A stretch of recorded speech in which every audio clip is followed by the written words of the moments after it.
Good morning, Calgary!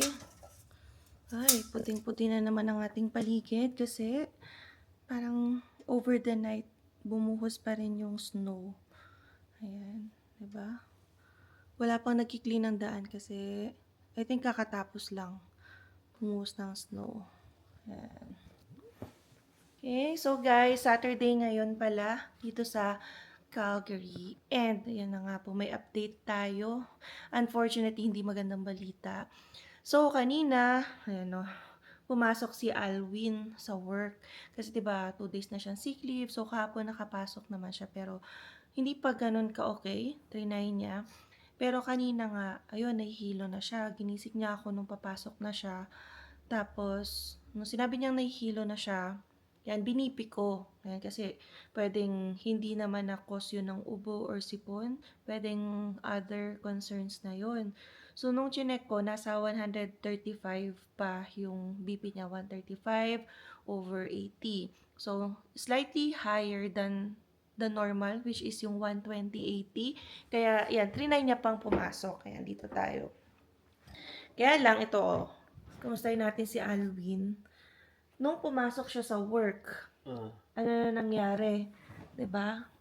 Ano na nangyari nung pagkapasok mo sa work? Yun nga, di ba? Dito pa Nahihilo lang ka? nahihilo na ako, di Oo. ba? Tapos nung pag-akyat ko, nag-base muna ako. Tapos meron kasi kami dun, parang ganito rin, BP. Ayan, BP.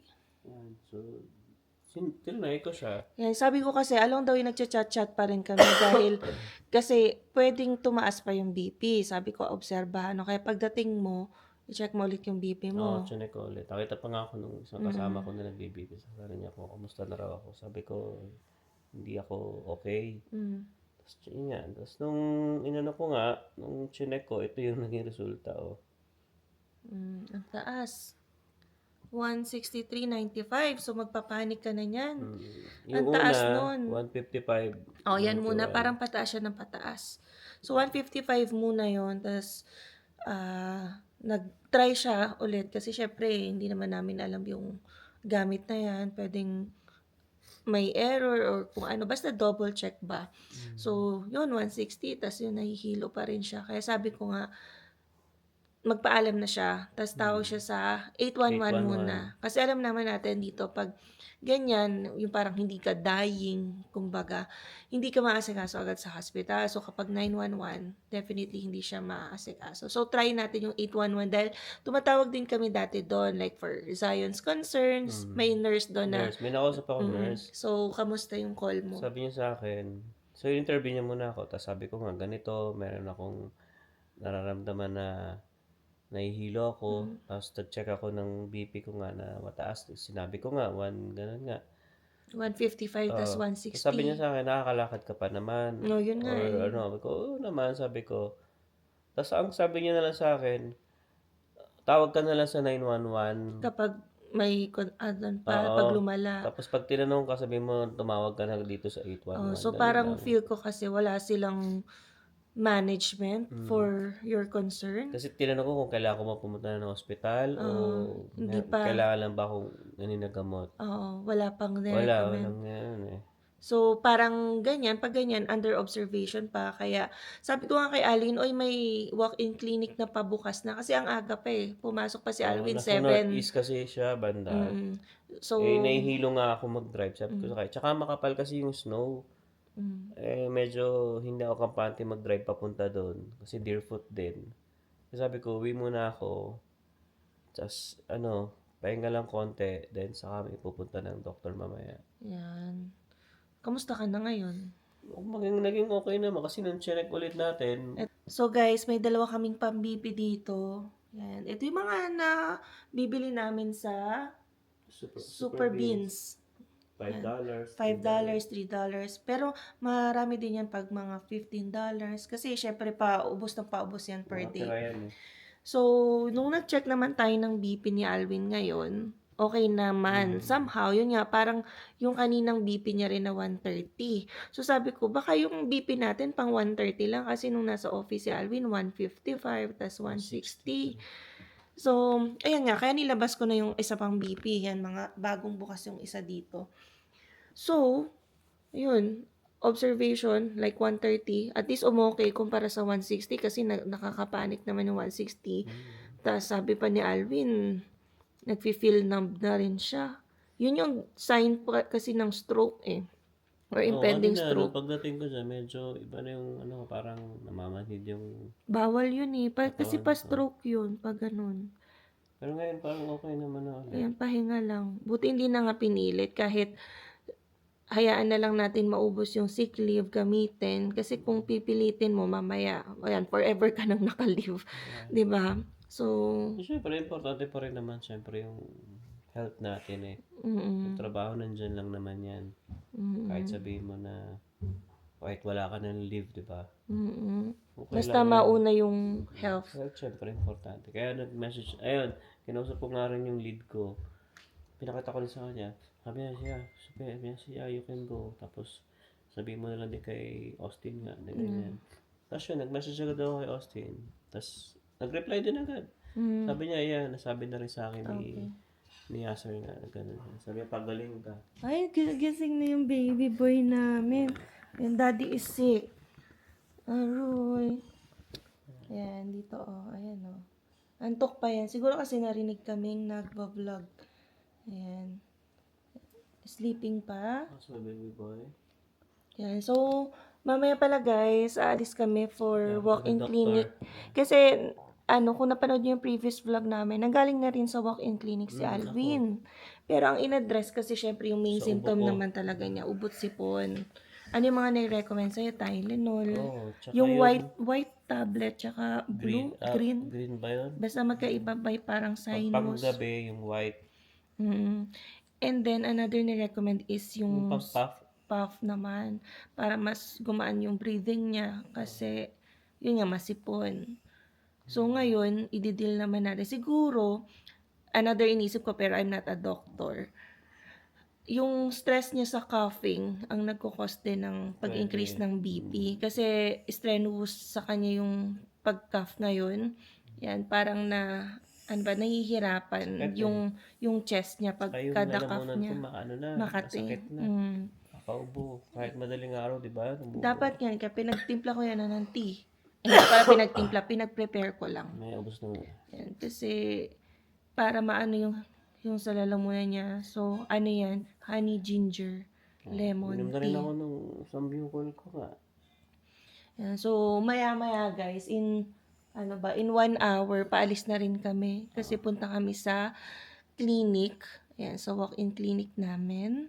Hopefully, ma-address din. Kung may kailangan ipalaboratory, gawin natin. As long as hindi fasting. Otherwise, we have to schedule kung fasting yung mga other laboratory na i-require. Kasi si Alvin, hindi naman siya, wala siyang high blood by nature. Low blood din to. So, siguro yung 130 sa kanya, mataas na. Lalo na yung 150 and 160. Kaya ganyan mag-manifest. So guys, bago tayo pumunta ng clinic ngayon, nagagayak na rin kami kaya nagbihis na ako. I-BP rin muna natin ulit si Alvin. So pili lang muna din tayo kasi dalawa na yung nabuksan namin na pang-BP. So siguro ito. Dapat kasi tayo, tas ito, pantays dito. Kung saan tayo dinodro ng blood. Yan ang sabi ng nurse ko. Let's measure again.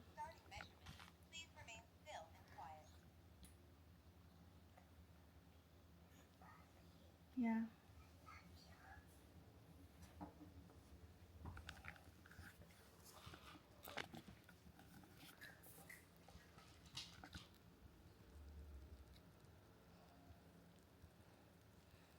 And wait lang tayo.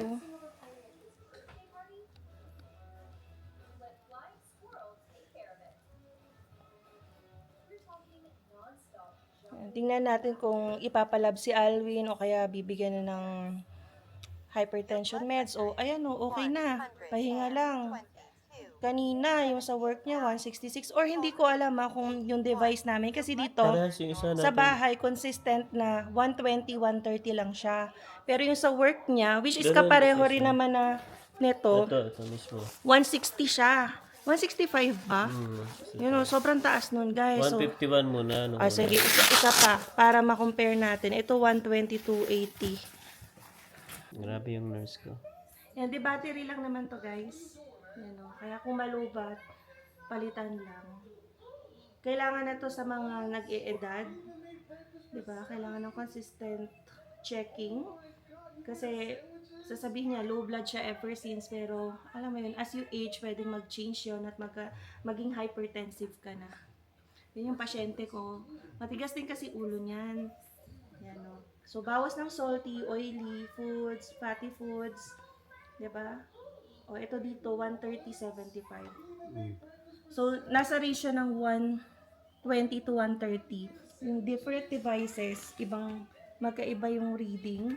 So, check natin kung ano yung magiging result ng BP niya pagdating ng clinic. Yeah. So malamang i-BP ako dun.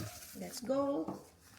So, yan guys, biyahe na muna tayo sa family doctor namin. Pero in case wala siya doon, any doctor naman na present sa clinic pwedeng mag-check kay Alwin. And naisip ko rin magpa-check up na rin ako for other concerns. Yan, kasi minsan lang din na, yun nga, na free lang si Alwin ngayon ng Sabado. Hindi naman kasi open ng clinic pag Sunday, kaya hindi rin ako makapa-check up. So, isabay ko na rin, 'di ba? Sayang din yung time. So, puting-puti na naman. Tingnan niyo yung sasakyan namin dito. Hindi pa nakaskas ni Alvin. Kapal ka rin ng mga kapag-iisip. Anong weather ngayon? -16? -10. Yan, pero mataas ang sikat ng araw.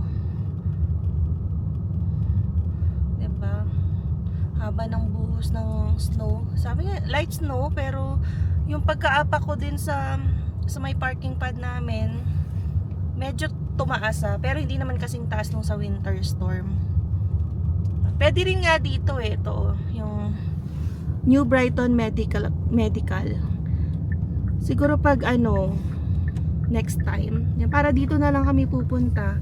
Ay, ito pala, yun nga, chinek ko rin to kung open, kasi para mas malapit, diba? Kasi mga walk-in clinic lang din naman, pwede na yan. Check or recommend kung may kailangan na ng hypertensive medication si Alwin, yun, tas ibibili na natin. Kaya lang ito, sarado ng weekends. So, Monday to Friday lang. Kaya, balik pa rin kami doon sa aming clinic. So, yung clinic namin may 2 branches. Sa Mackenzie, which is, yun yung pupuntahan natin ngayon. Pero, originally talaga, sa may Chinook kami na branch niya. Yan, kasi nga, doon kami unang umupa banda. Kaya, yun na yung ever since na pinupuntahan namin. But, since pumunta tayo ngayon sa South, ayan. And ito kasi yung mas maaga mag-open ngayong Sabado. So, 10 AM to mag-open. Yung sa Chinook, 12 pa. Ayan. Kaya, syempre, kunin na natin yung pinaka maaga mag-open para, diba, masolusyonan agad yung kailangan gawin kay Alwin. Yan, no? Parang nakakapag-alala din talaga nung sinabi na, call na lang daw ng 911. Yan, kapag diba, yung symptoms ay grumabe. Kasi yung sa 811 na tinawag namin, wala silang resolution.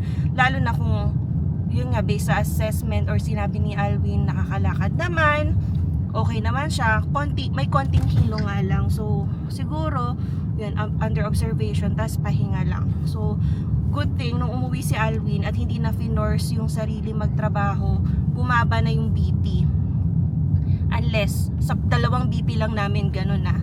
So, malaman natin kung naging okay na ba talaga yung BP niya after some time kapag na-check na rin siya dito sa clinic. Yan. So, dito tayo dumaan ngayon, no? Sa New Brighton banda. So, guys, nandito na tayo sa may clinic. Ito yung pharmacy na katabi niya. So, in case may need bilhin sa pharmacy, makakabili na agad kami. And then, nandyan yung clinic. Super blurred. Labas na tayo. Guys, so naglagay na tayo ng face mask. Actually, dala pa namin to guys galing Pilipinas. Kasi nung umalis kasi kami ng Pilipinas 2022 yun. So alam niyo na medyo pa yung pandemic. Kaya sabi namin dala tayong ganito. Baka kailanganin. So ayan, so nagamit naman natin. So ito rin guys yung pinuntahan ko before. Ibang location lang, pero isa lang may-ari. Pupunta ata si Emma doon sa bilihan ng alak. Ayan, so ito siya. Alright guys, so check muna tayo. So yan guys, no, kakatapos lang natin dito sa medical clinic. Yan, yung kay Alwin pala, yan, ang kinalabasan ay hindi pa siya ni-recommend mag-take ng any medication dahil ngayon kasi okay yung blood pressure niya. So sabi ng doktor ay kung high blood talaga daw si Alwin, hindi bababa. Kasi although sinabi nga namin nag-shoot up kanina 160, 'di ba? Pero kung ngayon normal na ulit, binipi kasi siya diyan 120/80. So very normal 'yon. So ibig sabihin pwedeng may factor lang na nag-trigger para mag-shoot up yung blood pressure. Kaya hindi niya pa i-advise ng any maintenance medication. Pero papabalikin kami one of these days para kunin daw yung device or monitor kasi imo-monitor yung blood pressure ni Alvin. Yan, para tingnan talaga kung high blood ba talaga siya or kung ano mang factors yun. So, meron na rin siyang requisition for labs. Yan, for annual checkup na rin yun. Kaya, yan, magbubook na lang din kami or isi-set up na lang din namin yung schedule kung kailan kami pupunta sa laboratory. Kaya sinabay ko na rin yung sarili ko kasi lagi naman kami magkasama, 'di ba? Isahang puntahan na lang sa laboratory. Kaya binigyan na rin ako ng full lab request. Ayan. And then pina-check up na rin namin si Zion. Ang ano lang naman kay Zion, clogged nose. Yung parang ano bang tawag doon? Basta barado yung ilong. Wala naman siyang cough, wala siyang fever. Kaya niresetahan lang siya ng nasal spray. And yun yung inantay ko kanina. Yan sa IDA Pharmacy. Ito yung gamot. Ang pangalan ay Fluticasone. Yan. Basta the moment daw na okay na ulit yung yung hininga ni Sahin kasi nga barado ngayon ay we can stop anytime. Yan. So covered naman yung amount ng gamot which is $37 yun eh. No, at least 'di ba? Parang may peace of mind kami kung anong ireseta ay mako-cover din ng insurance. Yung may mga ibang gamot lang din guys sa insurance na hindi nako-cover. For example, yung iron, yan nag-extra pay ako dati doon. Pero ngayon kasi diba? oo. Feel ko pala due for refill na rin ako for iron. And then yung Tylenol. And then yun, observe na lang din kung ano yung changes sa BP ni Alwin within the day. Ako muna yung magbi-BP sa kanya kasi wala pa yung device. Yan, pakita ko pala guys yung daan, ang ganda dito. Coming from Stony Trail to MacLeod.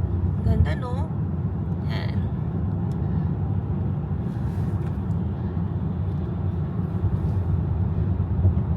Ang mga puting daan. At least malinis na yung daan, no? Hindi dito maputik. Yung mga looban lang talaga guys.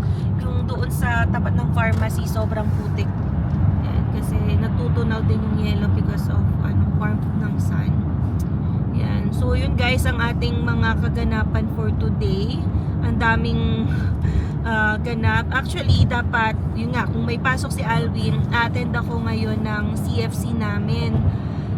May event kasi ngayon, e-rally. So kahit kami lang ni Zion sana. Kaya lang syempre I need to be there kay Alwin, assist sa mga check-ups, yung mga kailangan. So buti na lang ngayon, umokay yung BP niya. And hindi pa talaga daw madadiagnose na hypertensive si Alwin kasi nag-shoot up lang yon and then bumalik na rin ngayon sa normal. So hopefully magtuloy-tuloy no kasi ninenervyos din kami. Pero si Alwin tinanong ng doktor, ninenervyos ka daw ba? Okay. Sabi ni Alwin, hindi. Ganyan. Kasi ano lang naman daw yun. Baka may something like stress, kung ano man. Sabi nga namin, we really decided na magpa-check up nga. Kasi umuwi na nga siya from work because of yung mga symptoms kanina.